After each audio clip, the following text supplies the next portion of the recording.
Más de 17.000 empleos son impulsados por el puerto de Valparaíso y su cadena logística, transformándolo en un pilar fundamental del desarrollo de la comuna, la región y el país. Con la futura ampliación portuaria, se generarán como base 2.500 empleos adicionales, fortaleciendo aún más la economía regional y consolidando a Valparaíso como un puerto de clase mundial. Puerto Valparaíso, creciendo juntos.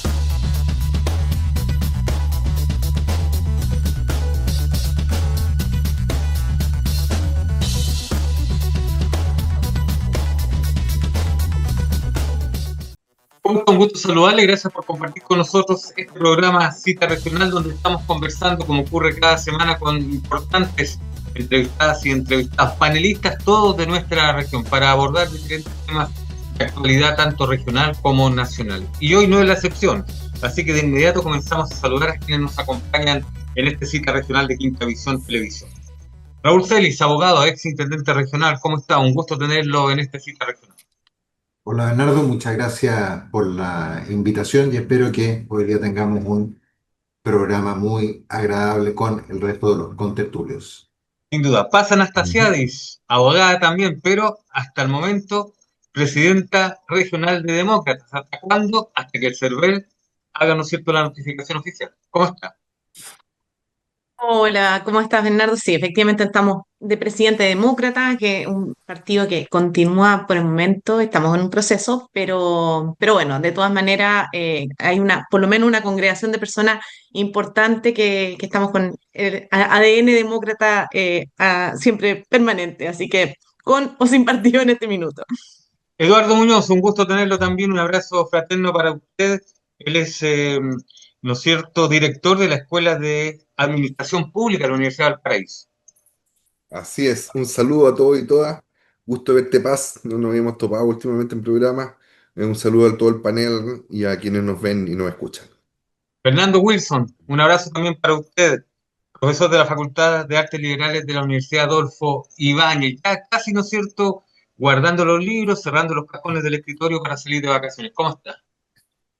Muy bien, efectivamente, a punto de salir de vacaciones, pero no guardando los libros, sacándolos, porque ahora es cuando uno lee con más tranquilidad, digamos. No, pero Pero guardando los otros libros, guardando los otros así libros, usted que, sabe, eso Los que de los clase. alumnos muchas veces quieren saber, claro, a eso me refiero. sí, pero no en eso, efectivamente, saliendo de vacaciones. eh, y, digamos, espero tenerlas relativamente tranquilas. Saludo a todos, digamos, a La Paz, a Raúl, Eduardo, a Quinta Visión, por supuesto, agradecerle la invitación. Bueno, y este programa de cita regional es el último programa del mes de enero y el primero del mes de febrero. Fíjese cómo ha pasado el tiempo. Y de inmediato entonces comenzamos a revisar temas de actualidad. Ujú. Cuando estamos haciendo y grabando este programa, se ha conocido una noticia que muchos esperaban. Fue una audiencia de formalización larga de varios días y que tiene que ver, ¿no es cierto?, con la trama bielorrusa y que específicamente involucra a la ex ministra de la Corte Suprema, Ángela Vivanco. Definitivamente, el juez Cristian Sánchez del séptimo juzgado de garantía de Valparaíso dictó este viernes la medida cautelar de prisión preventiva contra la ex magistrada, a quien se le está imputando por parte del Ministerio Público por los delitos de cohecho y lavado de activos. Y esto es histórico porque se trata de la primera vez en nuestro país que un ex integrante del máximo tribunal de justicia chileno recibe esta medida cautelar. Raúl Celis, comienzo con usted. Cuando se amenazó eh, respecto del caso Audios con divulgar algunos nombres y afectar a algunas personas, aquí tenemos una de las consecuencias. Se inició, digamos, con los audios de Luis Hermosilla. Yo conozco a la Ángela Vivanco, la conozco desde hace 40 años, porque fue ayudante de mi papá en la Escuela de Derecho de la Universidad Adolfo Ibáñez. Tenemos una relación, diría, profesional, no somos amigos ni nada de eso. Eh, y hay algo que sí yo quiero destacar. Yo asumo que el juez tuvo a la vista los antecedentes y por eso decretó la prisión preventiva, pero para que los televidentes lo tengan claro, en la Corte Suprema normalmente se funciona por salas. En las salas hay 5 ministros, 5 votos. Ángela Vivanco era uno de los 5 votos. Los delitos que se le imputan son cohecho y lavado de activos, pero fundamentalmente cohecho, compra de fallo. Y por todo este enredo con el consorcio chileno-bielorruso, que se llama eh, Velas Movitech, SPA, eh, pero resulta que hay otros 4 ministros en la sala. Se supone que a ella le habría recibido un incentivo. Se habla de determinada suma. Pero un voto es un voto entre 5. Entonces, a mí no deja de llamarme la atención que Ángela Vivanco resulte ser aquí una especie eh, de el- la persona que paga el precio, digamos, de lo supremo,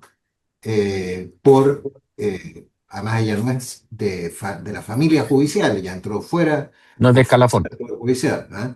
Pero no deja de extrañarme que ella esté pagando el precio por un asunto que, si uno lo analiza, bueno, es uno de 4 votos. Se compra un voto no puede cambiar una sentencia, se requieren 3 votos para cambiarla. De modo que ese punto a mí me inquieta, sin entrar a cuestionar, por supuesto, lo resuelto por el juzgado de garantía, por el juez de garantía. Ahora, recordemos que legalmente el proceso, ¿no es cierto?, de formalización implica una investigación, por lo tanto, hace una acusación, ¿no es cierto?, Paz, el Ministerio Público, pero eso hay que confirmarlo en un largo proceso de investigación donde se van a presentar pruebas, testigos, etcétera, etcétera. Entonces, esto tiene para largo, Paz. Bueno, efectivamente acá hay un caso muy complejo. Yo creo que el punto que tocaba Raúl es interesante, pero a la vez justamente parte de lo que se está investigando es la búsqueda de días de sala para conocer de los hechos. Hay una serie de elementos más que finalmente lo hacen justamente no solamente la prisión preventiva del juez, sino que haber decretado incluso su detención previa el día domingo en la noche para comparecer al juicio. Por lo tanto, hay bastantes elementos posiblemente a la vista de todo, 3 días o 4 días, no sé cuánto, no, pues, 4 días Cuatro fueron días. Sí. lo que duró la formalización finalmente para llegar a efectos de una prisión preventiva. Entonces, la verdad que acá es un caso, yo creo que primera vez que se ve expuesto de esta manera un poder del Estado que debe, lo hemos hablado en otros programas, pero debe resultar justamente de su máximo nivel de estándar de probidad. Porque finalmente, si es que no funciona el Ejecutivo, no funciona el Legislativo, de los 3 poderes del Estado, el que tiene que venir justamente a cuidar entre 5 nombres que van a la sala, es que es el último norte punto que tiene un juez. Yo digo, ¿para qué sirve finalmente cualquier abogado si voy a llegar a la última sala y me van a resolver el juicio, la verdad, pasando plata? Entonces, es un hecho muy complejo. Lamentablemente pone entredicho además a estos abogados que vienen externos, que creo que es un elemento que ha colaborado con el Poder Judicial, pero además lo pone entredicho porque dice, bueno, ¿qué está pasando? Si no vengo de adentro, quizás no he agarrado el ADN, el espíritu del Poder Judicial exactamente, como para decir, yo tengo que estar justamente con características que es propia del Poder Judicial, que es la independencia. El de ser independiente no solamente del Estado, sino que independiente en relación a lo que yo voy a dictar y lo hago conforme a derecho, nada más que eso, al gustar al sistema jurídico que vigente, la regla vigente. Entonces, es un caso que es lamentable porque además que se abre en relación justamente a un abogado que termina generando una red de corrupción al interior del sistema judicial y eso hoy día lo que está justamente con todas esas personas, hoy día prisión preventiva. Y lo positivo de todo esto es que cuando muchas veces decíamos acá no se hace justicia, bueno, yo creo que estamos viendo un cambio, un giro importante que ya viene con la ley de delito económico, pero un giro importante diciendo, a ver, ojo, acá ya no solamente entran los delincuentes que te asaltan en la calle, sino justamente aquellos que también corrompen el sistema y que nos ayudan muchas veces a tener una sociedad compleja, mucho más compleja. Yo creo que eso nos está dando unas señales positivas desde ese sentido. Perfecto. Eduardo Muñoz, cuando incluso se ha señalado y ya comienzan a conocerse más nombres que estarían involucrados, ¿no es cierto?, en esta compleja madeja. Y por eso muñeca bielorrusa, ¿no? Por eso se le llama así, porque son esas muñequitas que va sacando una a una. Matrioshka. La matrioshka, quizás cuántas más van a salir, Eduardo. Sí, bueno, a ver, yo coincido, y escuché la semana también el argumento de que la jueza Vivanco era solo una de una sala. Yo creo que es tan grave el problema, porque la diferencia entre la jueza Vivanco y los demás miembros de la sala es que en el caso de la jueza Vivanco habían antecedentes, ¿no? Yo creo que eso es importante. Si alguien tiene antecedentes de que otros ministros de la Corte Suprema o de las Cortes de Apelaciones están siendo literalmente coimeados o que se están comprando sus fallos, yo creo que este es el momento de colocar los antecedentes, ¿no? Y para eso va a ser la investigación. Yo creo que hay que confiar en la investigación, porque como bien dice Paz, hay que cuidar, en este caso el Poder Judicial es de tal entidad que ya el solo manto de sospecha que dejó en todos nosotros el caso Hermosilla, ¿no? De las redes de tráfico de influencia al interior del Poder Judicial, esta investigación va a ser la oportunidad de colocarle atajo. Y por tanto yo creo que hay que respaldar la investigación y esperar que se siga desarrollando. Yo sí veo como positivo que cuando empezó a quedar se empezó a mostrar el caso Hermosilla, muchas personas dijeron, esto no va a llegar a ninguna parte, esto no va a tener resultados, esto va a morir. Y lo que estamos viendo con el tiempo es que se están produciendo investigaciones y que están habiendo resultados tanto en sus aristas penales como en otras aristas. Si bien yo creo que plausible, que es un argumento plausible, que si esto pasó en un caso, podría haber otros casos, es plausible, no hay antecedentes. Y eso es lo importante. O sea, esperemos saber si hay antecedentes, porque con todos los WhatsApp que se han revisado, con todos los mensajes que se han visto, con todos los... faltan las declaraciones de los imputados ahora. Yo creo que todos los que viven en el Poder Judicial saben que no es lo mismo lo que uno dice sentado frente a la prensa que sentado frente al banquillo de los acusados, frente al fiscal, ¿no? Y frente a los poderes públicos interrogando con antecedentes, ¿no? Aquí van a empezar a haber estrategias judiciales de colaboración y otras cosas que probablemente muestren más nombres. Lo importante es que se siga desarrollando esta investigación. Lo importante es que quienes aparezcan como responsables de hechos tengan que defenderlo ante la justicia y cuidemos esa institución. Yo tiendo a tener cierta confianza en que el Poder Judicial ya entendió lo importante que es recuperar la confianza pública, porque si no, ahí sí estamos en un problema. Yo no sé, de verdad. A mí me da un poco de temor lo que puede ocurrir en un país donde tenemos un poder ejecutivo cuestionado, un poder legislativo cuestionado y un poder judicial cuestionado, ¿no? Y yo creo que eso hay que cuidarlo por sobre otras consideraciones. Eso. Perfecto. Fernando Wilson, para ir cerrando ya esta primera parte ronda con opiniones de este cita región. Fernando, lo tienes en silencio.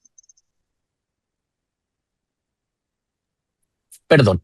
Ahora sí. No, sumándome a lo que decía Eduardo, para mí el principal problema que esto tiene es el impacto institucional. El Poder Judicial ya tenía una muy baja apreciación por parte de la sociedad y esto confirma lo que ya se venía midiendo en distintas encuestas, etcétera.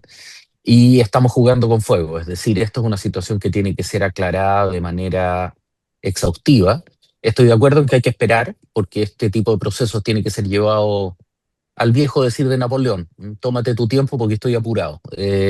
Haz las cosas bien, digamos, a la primera, pero para mí el punto crítico es que, me sumo a lo que mencionaba Raúl en términos de que los mensajes señalan hasta el momento de que se le pedían fallos y de alguna manera Ángela Vivanco, por más que fuera una ministra dentro de la sala, los producía. Es decir, hay una correlación causa-efecto que tiene que ser demostrada, pero por lo menos a nivel empírico el problema estaba ahí. ¿Y cuáles son las ramificaciones de esta situación? Tiendo a creer que estamos frente a un iceberg en el cual las consecuencias van a ser dramáticas. Ahora, yo le tengo miedo, más allá de eso tiene que ser hecho hasta la última consecuencia, de que comencemos a tirar esta raíz y nos comience a aparecer un grado de compromiso mayor que nos obligue a tomar medidas inesperadas. No vaya a ser que el gobierno de emergencia termine siendo un gobierno de emergencia judicial, digamos, teniendo que producir un gran pacto político para una reforma profunda o cosas por el estilo. Sé que esto es una visión maximalista, sé que es una visión más bien de orden radical, pero no es descartable. Por lo tanto, mi punto en esto es, dejemos de hablar del caso muñeca bielorrusa y comencemos a hablar del problema estructural que estamos viendo dentro del Poder Judicial. Perfecto. ¿Alguna opinión, un minuto Ujú. para cerrar? ¿Algunos otros panelistas para cerrar ya el tema antes de pasar al próximo en esta cita regional? A mí me No. gustaría agregar una cosa. En la Convención Constitucional 1, Ujú. el Poder Judicial se vio bastante amenazado, ¿no? Y se ha dicho Golpeado, de que hecho. Ángela Vivanco se reunió con gente del Frente Amplio. Por supuesto que lo hizo. Y también a mí me llamó varias veces, porque ella fue encargada como vocera de la Corte Suprema de velar porque ciertas normas, el Consejo de la Magistratura, por ejemplo, que iba a ser el que iba a elegir a los jueces, eh, tratáramos de convencernos con argumentos que no era conveniente que esas normas estuvieran. Pero lo que yo quiero resaltar es que ella actuaba en representación y como vocera de la Del Corte sistema. Suprema. Entonces, ojo con hasta dónde puede llegar este asunto.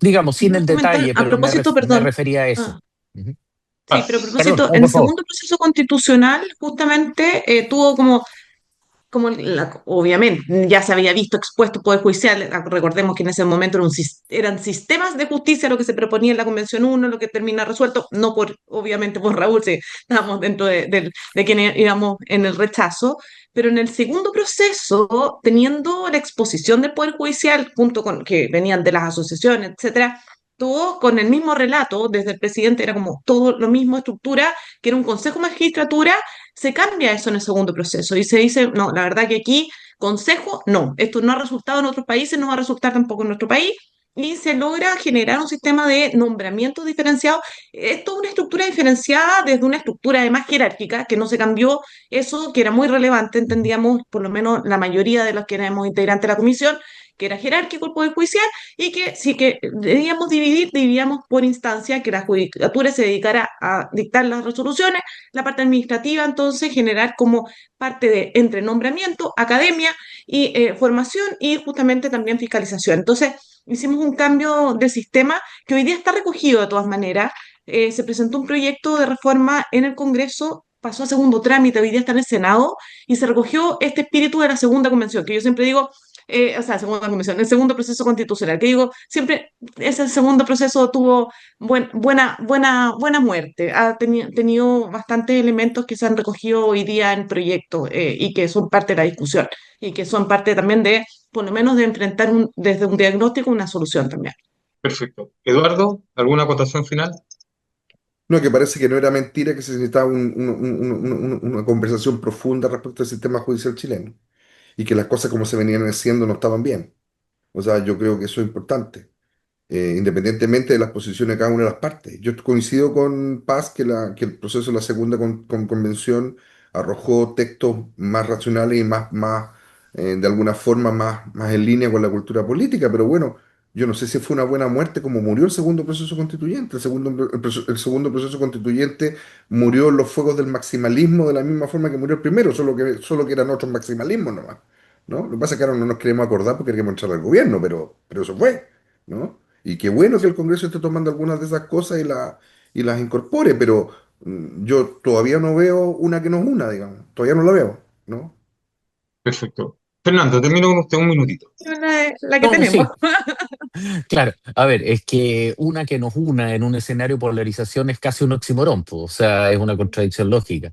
Es Yo una pienso lo mismo, aspiración, pero no soy yo el que lo dijo, no soy yo el que lo claro. prometió. Bueno, Yo estoy de acuerdo contigo, no, sí, pero no soy yo el que lo prometió. en ese sentido, bueno, entonces aprobar para reformar. El problema básico es que cuando tú tienes una crisis social, pretender construir una constitución que una a la sociedad es una quimera, es decir, era básicamente tratar de pasar máquina a ambos procesos, digamos, y generar claramente una dinámica de vencedores y perdedores. Yo tuve esa, digamos, poco antes del primer plebiscito, el 4 de septiembre, en un seminario donde mi contradictor tomó una postura particularmente radical, planteándome que cómo puedes decir que la mayor parte de los chilenos no se siente unido. Bueno, la demostración empírica es que los dos procesos no lo consiguieron y claramente en este momento quizás tenemos que comenzar por caminos un poco más modestos que cambiar la constitución, digamos. Cerramos el tema entonces. Está en investigación, es un proceso largo, ¿no es cierto? Recién se Vamos a formalizó hablar muchas más veces de esto. y meses por meses. Hay que ver lo que ocurrió con el caso Hermosillo. Bueno, vamos a otro tema. Exactamente. Dijimos, primer programa de febrero, último de enero, pero nos estamos acercando a una fecha que es importante para esta región porque el año 2024 se registra el fatídico mega incendio con una cantidad enorme de víctimas fatales, muchas viviendas, muchos temas, y han salido algunos estudios porque viene este tema de balance. Pero yo les quiero preguntar a ustedes, desde lo personal, desde sus conocimientos, ¿qué opinión tienen justamente de lo que ha sido este proceso de reconstrucción, considerando que, por ejemplo, va a continuar para el próximo gobierno que asume el 11 de marzo y que el próximo gobierno además tiene que hacerse cargo de un proceso de reconstrucción con más de 4.000 viviendas de lo que ocurrió hace algunos días en el sur del país? Raúl Seix. Yo tengo una pésima opinión respecto del trabajo que se ha hecho. Casi diría peor imposible. ¿Ah? Y creo que dentro de esta opinión muy, muy negativa que tengo, y los datos lo corroboran, creo que ha habido una irresponsabilidad social, un desprecio por la dignidad de las personas que a mí me sorprende. O sea, yo fuera autoridad y tuviese 138 fallecidos, más de 4.000 viviendas destruidas de personas que han pasado 2 inviernos sin sus viviendas definitivas, me parece, pero de una, como digo, irresponsabilidad, un pecado social descomunal. Y aquí tengo las cifras que las obtuve de presidencia. A enero del 2026, 426, creo que se quemaron 4.700. Ni siquiera el 10%. 2 años. A mí me tocó una reconstrucción, me tocó la reconstrucción del terremoto. O sea, ¿dónde está el piloto? ¿Dónde está el ministro? ¿Mm? Enseguida el Congreso aprobó 800.000 millones de pesos para la reconstrucción. Se le entregaron al Serviu para este año 57.000 millones, para este año, digo, el 2025, de los cuales ejecutaron 29.000. O sea, todos los números hablan de un desastre y de una irresponsabilidad. A mí me llamó la atención las explicaciones de la directora de la Seremi, del Ministerio de Vivienda y Urbanismo, que decía, no, es que tenemos 426 entregadas, yo no sé si ahí incluyen las 120 y tantas de los privados, y 1.200 en obra, sin detallar en qué están las obras. Esos números son espantosos. Yo espero que el nuevo ministro, que es un carácter complicado, muy complicado, y eso yo lo he vivido veces, Bueno, se vio ayer. No, no, y sabemos, yo sé que no es santo devoción de la familia Celis, pero puedo decir con no, no, no, porque uno tiene que reconocer la capacidad. Él indudablemente es un tipo capaz y yo espero que su carácter no lo traicione, porque pienso que puede ser el hombre indicado para reconstruir los daños del mega incendio y para abordar los problemas que hubo con este incendio forestal de Ñuble, Biobío y y parte de la Araucanía. perfecto. Pero no Pasan tenía hasta nada, ese, punto. perdón, Peor imposible. Pero ese es mi balance. Peor perfecto. imposible. Pasan hasta ese. Tengo que terminar este primer bloque, lo termino con su opinión y luego vuelvo, les pido unos segundos a Eduardo y a Fernando para volver con ellos. Termino con usted, Fernando. Perfectamente. Yo coincido con Raúl en lo dicho. Creo que el proceso ha sido dramático, con una falta de empatía. Yo siempre me he cuestionado eso, porque desde el proceso, de esto me tocó mucho lidiar en en el segundo proceso constitucional con el sector de izquierda, con esta mirada tan crítica respecto del otro, en el fondo de la derecha, respecto de cómo conciben las cosas, porque ellos son los promotores de ese bien común finalmente. Y uno mira en la ejecución, en el momento que tienen que actuar, y resolver los problemas de la gente, ¿dónde están esas personas? ¿Dónde está ese bien común? Porque no puede estar en el discurso, tiene que estar en los hechos. Y yo creo que que es bien significativo que lo sucedido y cómo finalmente la decepción de la gente, porque no solamente son la gente, las viviendas, los afectados, las víctimas, que no son solamente cosas materiales, esas personas perdieron familiares. Y yo me acuerdo hace mucho tiempo atrás que estábamos en los primeros medidas que estaban tomando, adoptándose, y estaba René Lues en un panel y se había opuesto, con justa razón, respecto de la decisión de dar carpas. Esa señal era muy significativa, porque yo decía, en el tiempo de los incendios que teníamos, en el tiempo de Bachelet y de Piñera, jamás la decisión era una carpa. Siempre fue cómo logramos esa primera vivienda son esas medias aguas finalmente para poder construir una carpa, una lluvia moja todo.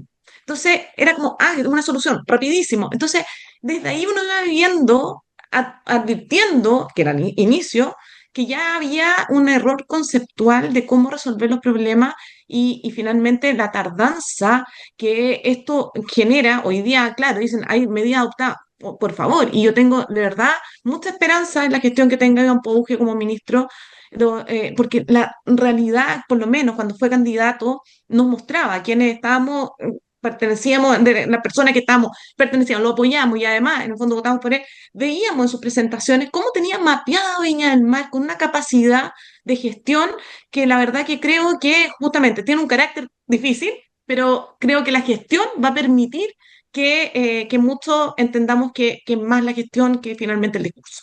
Perfecto. Estamos entonces de esta cita regional, terminamos esta primera parte. Raúl Celis, abogado, exintendente, nos acompaña. Eduardo Muñoz, quien es director de la Escuela de Administración Pública de la Universidad del Paraíso. Tenemos a Paz Anastasiadis, presidenta regional de Demócratas, y a Fernando Wilson, profesor de la Facultad de Artes Liberales de la Universidad de Adolfo Ibáñez. Nos separamos solo por algunos segundos y ya volvemos con esta segunda parte del cita regional y con las opiniones sobre este proceso de reconstrucción a 2 años del mega incendio de Eduardo Muñoz y Fernando Wilson.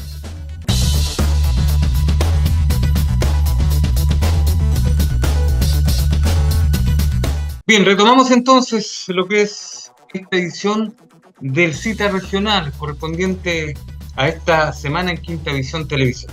Le reiteramos, estamos con Raúl Celis, Eduardo Muñoz, Fernando Wilson y Paz Anastasiadis. Y retomamos con usted, pues, Eduardo, porque estamos haciendo un balance que yo creo que sea más desde lo personal, de lo que cada uno, en su ámbito ha tenido la posibilidad de ver, de analizar, de captar con respecto a lo que son ya los 2 años del fatídico mega incendio febrero de 2024. Estoy con usted, Eduardo. Sí, gracias. Mira, no, yo respecto al tema de la reconstrucción, salta a la vista y la evidencia lo muestra que hace un proceso de reconstrucción deficiente. Eh, Ahora, yo quiero decir que cada vez que ha habido un desastre de magnitud desde el 2010 en adelante, los procesos de construcción han generado fricción y han generado problemáticas.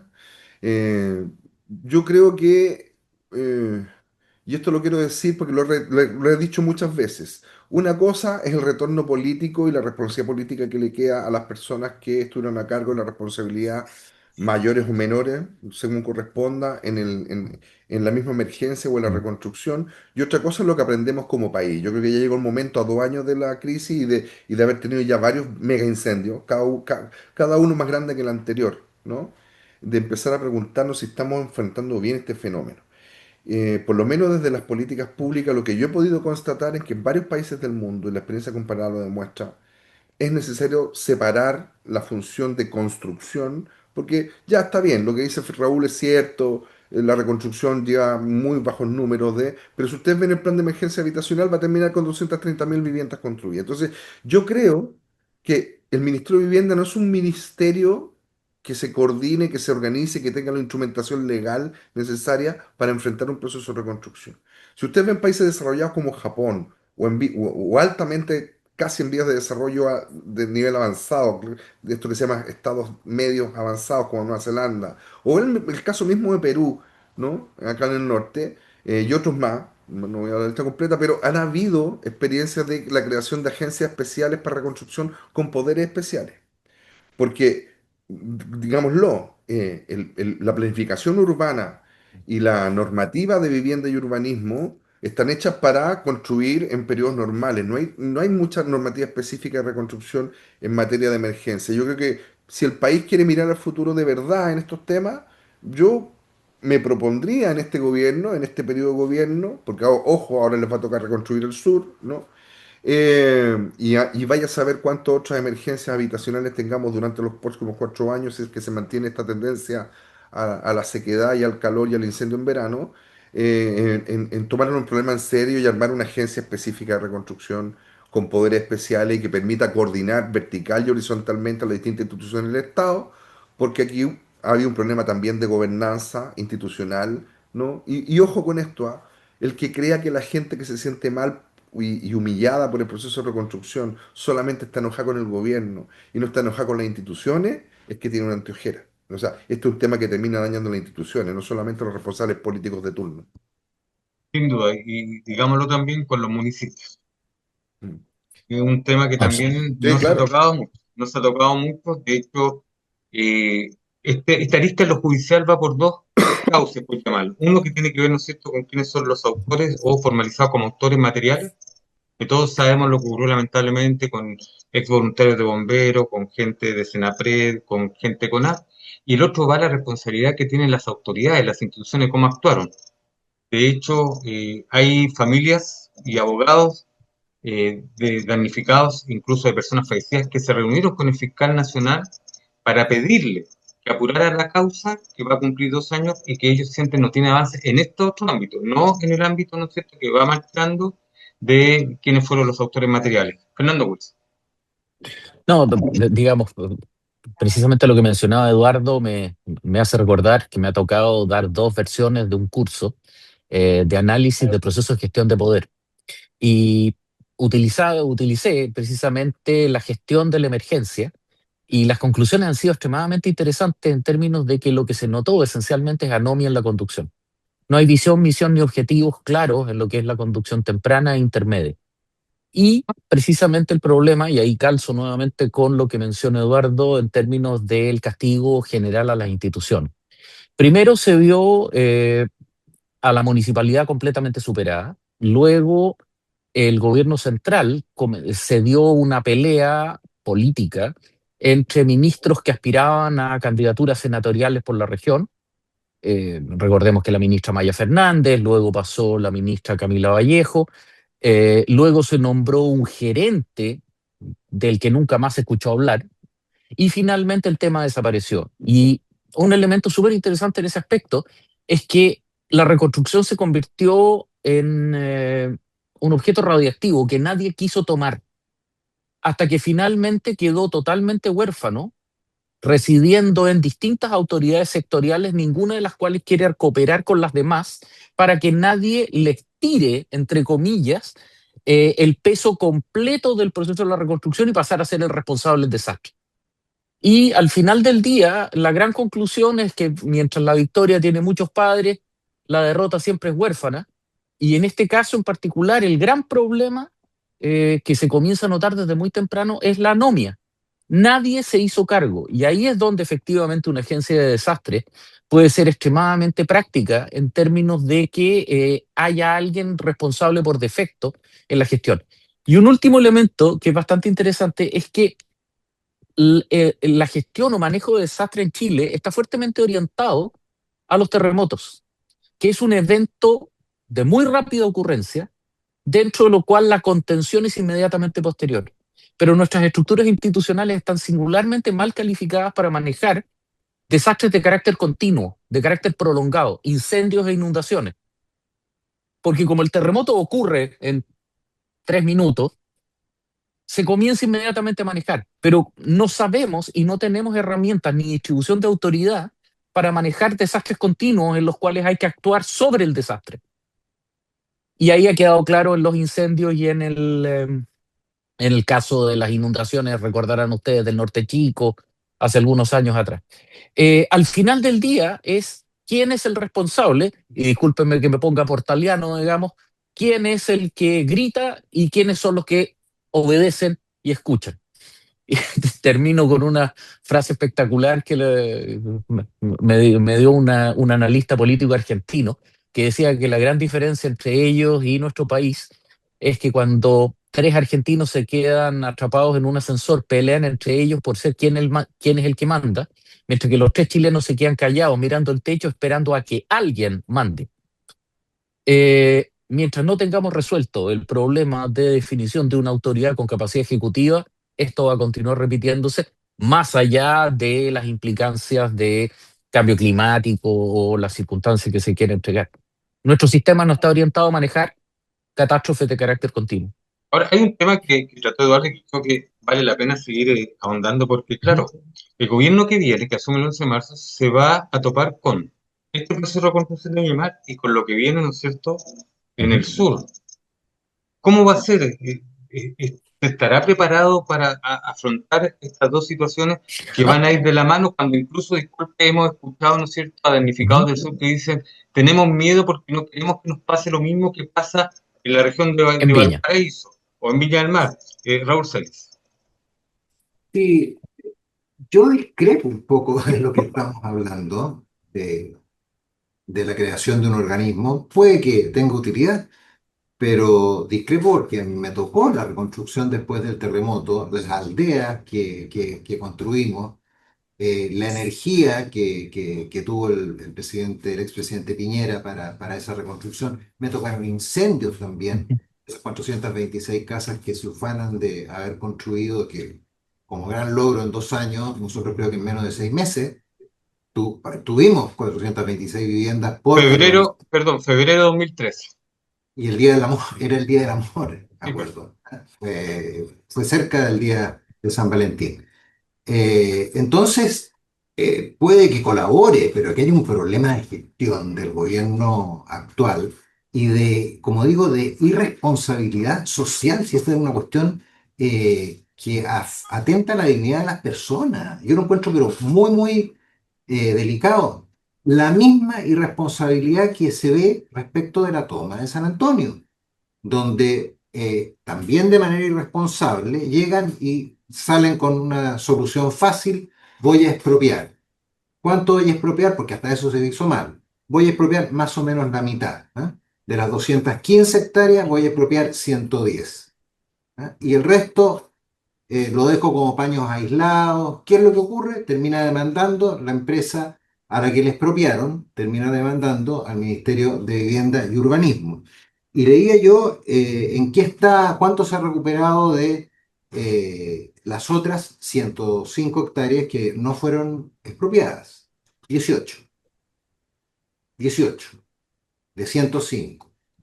Se han desalojado a muy pocas personas. Es un trabajo pésimamente mal hecho, sin ningún rigor, sin ningún estudio, sin ninguna preparación. A mí me parece, como digo, que esto va mucho más allá de la creación de un órgano. Va de la responsabilidad que uno tiene que tener cuando asume cargos de autoridad. Uno tiene muchos derechos como autoridad, pero también tiene obligaciones, y esas obligaciones es mínimo, haga bien su trabajo. ¿Qué es lo que dijo el ministro Montes a propósito de todo esto? Del problema de la toma de San Antonio, de que estamos viendo las vías de financiamiento para la construcción de viviendas. Insólito. O sea, ya de responsabilidad en su grado máximo. Bueno, otro tema, va de la mano, no va de la mano dentro de lo que estamos hablando, porque no hemos sumado, ¿no es cierto?, la cantidad de viviendas que se van a tener que construir para una solución a la gran cantidad de familias que, ¿no es cierto?, está siendo desalojada de San Antonio, que muchas no tienen vivienda propia, pasan hasta ser. Bueno, efectivamente, esto va como es sumamente relacionado además tuvimos todo lo que sucedió respecto de la toma de San Antonio, una toma de San Antonio además incentivada por la anterior alcaldesa San Antonio, para que justamente creciera y lo que hemos conocido al interior de cómo funciona esta toma con distintas características. Incluso finalmente con personas que tienen antecedentes penales, que vimos entonces este enfrentamiento con carabineros en este proceso de desalojo. Entonces, es bien complejo todo el abanico de continuos problemas que hemos observado en materia de vivienda Y esto en particular, lo que señalaba Raúl justamente, bueno, además se expropia hoy día sometido a un juicio, porque obviamente si dejo todo un paño para expropiar y voy dejando los sectores colindantes con problemas finalmente de accesibilidad, obviamente me va a generar un problema patrimonial como dueño, y esto hoy día se va a enfrentar un juicio que es natural, que parte del proceso de expropiación, por supuesto, pero por otra parte nos encontramos con una inicial decisión que era, bueno, las personas de ahí vamos a dejarle entonces a esta misma persona que estamos viendo en enfrentamiento carabinero, etcétera, vamos a dejarlo prioritario, entonces van a ustedes a tener una solución habitacional, porque no tenemos que sacarlo de aquí, entonces vamos a darle una solución habitacional a cambio. Y quedamos de ejemplo, a propósito de lo que veníamos analizando de la autoridad, y en el fondo, y esa desafección ciudadana con el ámbito público, por supuesto, porque claro, hago 10 años un proceso para lograr tener una vivienda propia como corresponde de acuerdo a las directrices del Servio y resulta que una persona por haberse tomado un terreno, entre varios, van a tener preferencia por mí. Entonces, finalmente esas malas decisiones son justamente lo que va generando una desafección con todo el ámbito público, y yo coincido con Eduardo cuando eso sucede, pero lamentablemente es, claro, y ahí viene Raúl con mucha insistencia respecto a qué pasa cuando tomo un cargo público. Y ese cargo público justamente tengo que generarlo con la decisión de colaborar con las personas a las cuales yo tengo ámbito de competencia y tengo que actuar justamente preocupado por ello y de una forma que además es justa, equilibrada, estoy haciendo las decisiones que corresponden. Todo lo que ha pasado en materia de vivienda, lo que hemos visto por lo menos para la quinta región, es lamentablemente una seguidilla de errores y además de cuestionamiento público acerca de las decisiones que se han adoptado y además de la tardanza con la que han trabajado la política pública, tanto en reconstrucción como también en materia de desalojo, que no solamente tenemos la toma de San Antonio, ya vivimos lo que sucedió en Quilpué, donde todo el drama que sucedió desde un homicidio hasta finalmente no tener que recurrir a la justicia para que se hiciera justicia con un territorio de esta familia. Entonces, la verdad que ha sido bien dramático. En la quinta región tenemos una pésima experiencia, creo yo, en relación a vivienda, y espero que esto pueda tener un cambio, un giro en los siguientes próximos 4 años. Le faltó la de la Jarilla también, que también en un momento se pensó que iba a ser mucho más violenta y se logró llevar a cabo, donde había una verdadera ciudadela en su interior. Eduardo Muñoz. Eduardo, Está está en silencio. silenciado. Gracias, gracias. Ah, Yo lo mismo, yo me lo estoy tratando de tomar desapasionadamente porque las elecciones ya pasaron y los ciudadanos ya hicieron su juicio en una elección formal. Hoy día la responsabilidad la van a tener otras personas. Entonces, uno estoy tratando de tomarse, porque igual me parece un poco fuerte, y esto lo digo con mucho respeto y cariño, no estoy tratando de apuntar a nadie con el dedo, pero ¿cómo permitimos que entre 2019 y 2021 se armara una megatoma de 10.000 familias? Bueno, la realidad es que se fue generando un problema, el típico problema en políticas públicas del too big to fall, demasiado grande para dejarse caer, ¿no? Nadie se quiso meter con el quilombo de esa toma. Entonces, lo que era válido entre 2019 y 2021 sigue siendo válido entre 2022 y 2025. Si lo queremos ver con altura de mira. Ahora, si no, yo insisto, la elección ya pasó, ¿no? Tenemos que hacernos cargo que ahora vamos a seguir teniendo. Porque este tema de las tomas, no, que las tomas, que las tomas. Llevamos 30 años en Chile viendo cómo se producen tomas y en algunos casos fomentadas por personas que lo único que quieren es elevar el valor de la tierra. Si aquí hay una diversidad de problemas detrás del tema de las tomas, ¿no? Desde crimen organizado hasta intereses inmobiliarios, de todo tipo, es un problema tan complejo, ¿no? Que mire, yo espero tranquilo, todos los que están haciendo Gárgara hoy día, voy a ver si pueden decir lo mismo en 2 años más. Si es así de complejo es el problema, yo no le deseo mal a nadie, pero parece que el problema de las tomas en Chile, del déficit habitacional, es más complejo de lo que muchas veces le planteamos en la opinión pública en temas de, porque yo me acuerdo de una persona que dijo, yo la UEF la elimino en 24 horas. Hay problemas que son tan complejos, hay problemas que son tan complejos. Si yo Cinco escuchara minutos, algo hoy día decirme, yo las Cinco tomas las minutos. elimino en 24 horas, de verdad, yo me echaría para atrás y diría, no sé por qué, pero no le creo, para ser bien franco, ¿no? Entonces, yo creo que hay un desafío institucional aquí. Coincido con Raúl, sí, en algo que es vital y no hay nada que decir al respecto. Evidentemente, esta anomia de la que habló Fernando o esta indolencia ¿no? Respecto de ciertas decisiones que había que tomar porque me iban a afectar a mí, habla de una flaqueza moral y ética. ¿Ah? O sea, Gigantesca. la incapacidad de, o la capacidad de burocratizar el dolor del otro, ¿no? Yo creo que es un tema que también... Pero también pasa porque aquí, Raúl, un pequeño Matías, yo sigo insistiendo. Una cosa es la emergencia y otra la reconstrucción. Tendríamos que hacer un seminario para demostrarlo, porque así hay cosas complejas que cuesta demostrar, pero yo te puedo demostrar, estoy seguro, que desde el tratamiento de la reconstrucción del 2010 hasta hoy día, pasando por incendios intermedios y por el tipo de catástrofe, han habido errores garrafales de gobernanza, tanto vertical, relación entre el Estado y el poder local, pero también entre las instituciones de nivel central, porque se tiran la papa caliente entre ellas, porque nadie tiene la capacidad de abordar todas las esferas de la reconstrucción ante una emergencia de esta magnitud. Porque, ojo, digamos las cosas como son, al gobierno no se le está pasando la cuenta porque no haya construido media agua. Al gobierno se le está pasando la cuenta porque lo que la gente espera, la expectativa de las personas es soluciones definitivas de vivienda. Y yo simplemente te pregunto, Raúl, después del terremoto en 2010, entre que se construyó la primera vivienda definitiva y que se construyó la última, si no me equivoco, la última vivienda definitiva de la reconstrucción del 2010 se construyó en el gobierno siguiente. Entonces está bien. Queremos sacar al pizarrón a las personas por su desidia, de acuerdo. Y yo soy el primero en la fila de decir, yo no sé qué hizo el zar de la reconstrucción en Valparaíso y nunca rindió cuentas por eso. Eso me parece impresentable.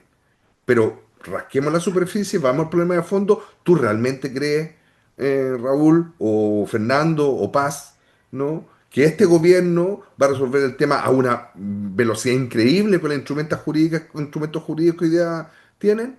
Yo creo que no. Y va a volver a aparecer la necesidad de generar una autoridad para la reconstrucción, no para la emergencia, para la reconstrucción distinta, porque hay que pasar por encima de planos reguladores, porque hay que pasar por encima de tenencia de la tierra, porque hay que pasar por encima de proyectos especiales de reconstrucción con empresas especializadas, etcétera. Perfecto. Fernando Wills.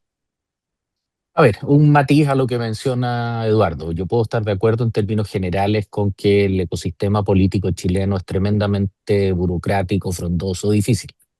Pero también podemos mencionar, junto con los múltiples vicios que han llevado a las tomas, la manipulación política. Y en este caso en particular, la megatoma de San Antonio tuvo el patrocinio de una activista que posteriormente se volvió alcaldesa, vinculada a un partido de izquierda, y que básicamente no es que nos hayamos hecho los tontos.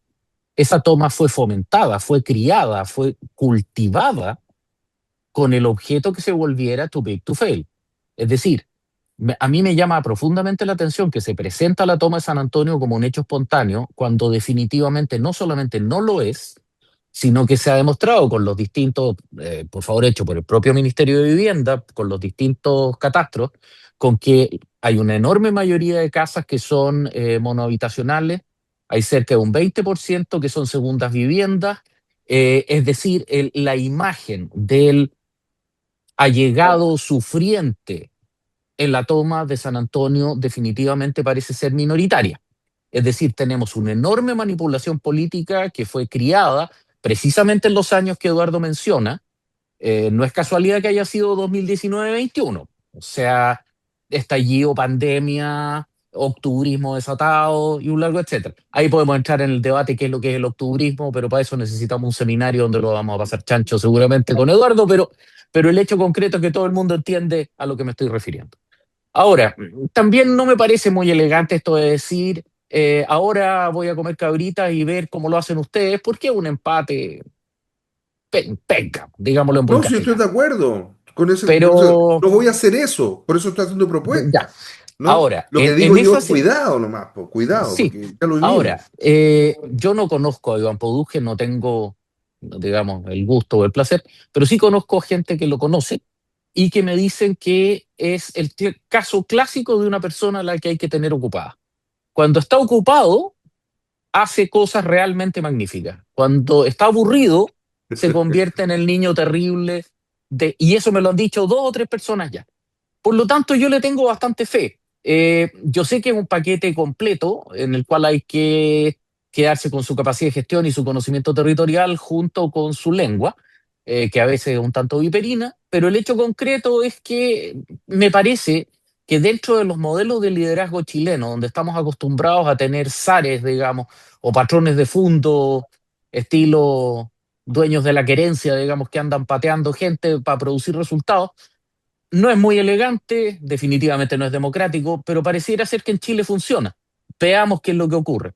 Ahora, a mí me preocupa mucho más que la toma de San Antonio, que por grande que sea, está visibilizada a nivel nacional y es un tema macro, la enorme cantidad de tomas que tenemos en la región, varias de las cuales se han convertido ya en poblaciones, Forestal Alto, Viña del Mar Alto, etcétera.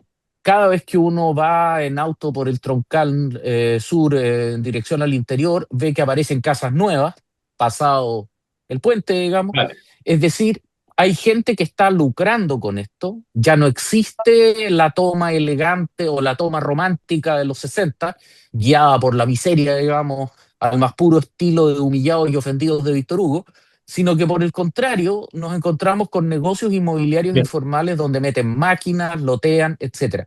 Ese es un tema que a mí me parece que hay que comenzar a mirarlo con mucho más atención. Perfecto, Fernando. ¿Sabes? Se nos pasó rápidamente el tiempo, ha sido una entretenida conversación, Perdón. creo que ha sido una muy buena reflexión. Por eso yo pedí que esta reflexión, este análisis fuera desde la experiencia de cada uno de ustedes.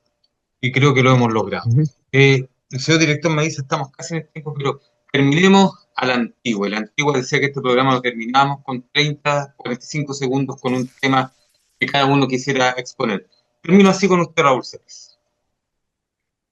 Respecto del comercio ambulante, la venta de alcohol y la venta de droga en el borde costero, quería yo llamar la atención y pedir a la alcaldesa y a las autoridades que tomen cartas en el asunto. Hay un grupo de señoras que a mí siempre me escriben y que me cuentan, realmente digno de alabanza, pero cuidado con aceptar esas conductas porque por ahí se parte y después se pierde la calidad de ciudad turística. Perfecto. Gracias. Pasan hasta 6, sus últimos 30 a 45 segundos. Yo, una reflexión acerca de la salud mental, la verdad, que vivimos hace pocos días imágenes y una situación dramática que fue el suicidio de una adolescente, que el dolor para esa familia, pero también finalmente es qué nos está pasando como sociedad, las redes sociales, no sabemos qué habrá afectado a esa persona en particular, pero la verdad que preocupémonos de los que tenemos a nuestros cercanos, porque a veces hay pequeñas señales que no advertimos rápidamente y que nos podrían ayudar a colaborar a que las personas estén mejor, que no sufran de esa manera y que lleguen a tomar decisiones tan terrible, que es terminar con la vida y que a veces son momentos que si no hubiese sucedido ese momento, la verdad que no hubiesen tomado esas decisiones. Y claro, observemos un poco más. Yo creo que muchas veces la digitalización pasó, me acuerdo de una psicóloga que analizaba el caso de la muerte en ese centro de esquí de una fiesta, muchos jóvenes grabando, acá también se grabó estas imágenes, pero grabando y decía, muchos de ellos perdieron la vida. Entonces era como la incapacidad que tenemos de conectarnos con nosotros mismos como personas, que preferimos entonces la inmediatez del momento, grabar, versus el salir, escaparse de la discoteca porque iba a perder la vida en ese momento. Entonces, la verdad que nos falta un poco de reflexión profunda como sociedad y este caso nos lleva también un poco a reflexionar, a tener un poco más de mucha más Bien, empatía y conexión espiritual. gracias. Creo Eduardo, que es importante. Sí, yo me quiero aprovechar el espacio para hacer una invitación. Estamos cerrando el año y ya se viene muy encima para los universitarios marzo, es enero. Eh, durante el mes de abril se va a desarrollar en Valparaíso un gran seminario internacional que se conoce como la Red INPAE, que es la Red Internacional de Escuelas de Gobierno y Administración Pública, que agrupa a más de 80 instituciones que van desde Estados Unidos hasta Argentina. Lo más probable es que tengamos participación desde México hasta Argentina en esta oportunidad. Y se va a tocar el tema de la transformación digital y la modernización del Estado, que es un tema que está hoy día muy, muy, muy en la palestra, de Alza manera como anillo al dedo. como anillo al dedo. Así que para todos y todas los que les interesen estos temas, atentos a las redes sociales de la Escuela de Administración Pública de Universidad del Paraíso, del INPAE, que es esta organización, y a partir de marzo vamos a tener una serie de actividades previas adjuntas para conversar y reflexionar sobre esto. Así que todo y toda invitada, incluido, por cierto, todo este panel que nos acompaña. Muchas gracias. Por favor. Con usted termino con usted sus 30 segundos finales en este programa. Fernando Bus. No, solamente unirme a lo que decía Paz. Por distintas razones me tocó estar en las cercanías del mall cuando ocurrió el hecho trágico del que estamos conversando. ¿Qué es lo que puede llevar una chiquilla con toda la vida por delante a tomar una decisión así? Es una cosa que me supera completamente. Eh, Todos los que somos papás, digamos, de adolescentes más o menos por esa edad, solamente imaginarse y ponerse en la posición de esa persona, de los padres de esta chiquilla, es una cosa que aprieta el alma. Y, y bueno, ánimo y fortaleza, me imagino, es un dolor que los va a acompañar toda la vida. En una situación quizás un poco más optimista y junto con lo que mencionaba Raúl, de que efectivamente San Martín está poblado por comercio irregular, la avenida Perú, etcétera, de vendedores de alcohol y todo tipo de vendedores ambulantes. Por lo menos la calle Valparaíso, no sé si era un tema de vasos comunicantes. Como yo no manejo, yo camino, digamos, la calle Valparaíso ha estado bastante más despejada en los últimos días y yo suelo ser muy crítico, pero en esta ocasión me parece que es importante reconocer Perfecto. los éxitos que se han conseguido. Bien, muchas gracias a los cuatro, pero antes de despedirlos quiero mandar un abrazo muy fraterno Sí, y pero mis condolencias. perdona. Sí, hay a lo mejor un relativo éxito con la calle Valparaíso, pero el costo Pasos es, comunicantes. es peor porque estás golpeando al lugar que le significa a Viña del Mar su principal Ya, atributo, que es el turismo. Exacto. perfecto, Es perfecto. es su vitrina. Perfecto. Y ya que hablan de la calle Valparaíso, justamente estas condolencias tienen que ver con un hombre que forjó un negocio en la calle Valparaíso, establecimientos Linares, tradicional, 50 años, Sí, familiar. José Linares Salot, que falleció en los últimos días. Famoso Pepe, José Linares. Así que para su familia, para la colonia española, ¿no es cierto?, en Viña del Mar, para sus amigos, vaya ese abrazo fraterno y las condolencias de este canal Quinta Visión y por supuesto de quienes fuimos parte, de alguna manera, de su vida. Así que un abrazo grande para la familia de José Linares. Muchas gracias, Raúl Celis, abogado, exintendente, por estar con nosotros, Eduardo Muñoz, director de la Escuela de Administración Pública de la Universidad de Valparaíso, Chocho, con este Congreso Internacional que ya pronto se viene y con mucha pero pega sí, también. a ver. No, pero si un desafío Fernando, no. sí, pero estamos terminando. Así que para usted también, gracias Fernando Wilson, Por favor. profesor de la Facultad de Artes Liberales de la Universidad de Orfeopeña. Yo sé que también va a estar con alguna ponencia, ya se comprometió, ¿no, Eduardo, por interno? Ahí está. Y pasa Anastasia Dice, presidenta regional de Demócratas también. Para ustedes un abrazo, gracias por estar con nosotros y para ustedes, gracias por ser parte del cita regional de Quinta Visión Televisión. Que esté muy bien, usted.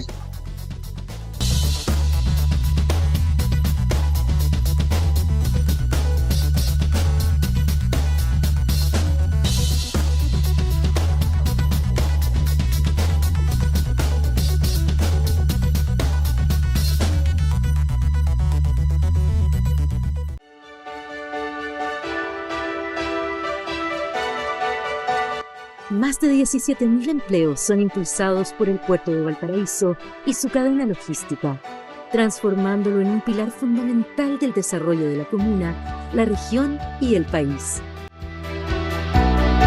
Con la futura ampliación portuaria, se generarán como base 2.500 empleos adicionales, fortaleciendo aún más la economía regional y consolidando a Valparaíso como un puerto de clase mundial. Puerto Valparaíso, creciendo juntos.